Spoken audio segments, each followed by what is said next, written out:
আসসালামু আলাইকুম। আশা রাখছি মহান আল্লাহ পাক আসমান জমিনের মালিক সবাইকেই ভালো রেখেছেন, আলহামদুলিল্লাহ। আমিও ভালো আছি, আলহামদুলিল্লাহ। জীবনে খারাপ সময় আসা দরকার, কারণ আপনার জীবনে যদি খারাপ সময়, খারাপ মুহূর্তগুলো না আসে, তবে আপনি বাস্তবতা উপলব্ধি করতে পারবেন না। বাস্তবতা উপলব্ধি করতে পারবেন না, কারণ হচ্ছে ওই সময়গুলোতেই প্রকৃত প্রকৃত মানুষ চেনা যায়, যে কে আপনাকে সত্যিই পছন্দ করে। এটি ওই সময়গুলো বোঝা যায় যে সময় খারাপ সময় আসবে। আর সেই সঙ্গে যত খারাপ সময়ই আসুক না কেন, অবশ্যই নিজেকে সৎ রাখবেন। ধরুন আপনার দুঃসময়ে আপনার পাশে কেউ নেই, কিন্তু নিজেকে একদম সৎ রাখবেন এবং মনোবল হারাবেন না।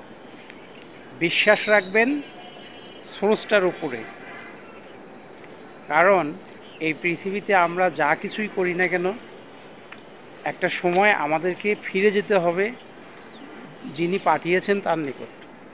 সুতরাং খারাপ সময় আসা যেমন দরকার, তেমনি খারাপ সময়ে নিজেকে সৎ রাখাও এটি একটি প্রমাণ।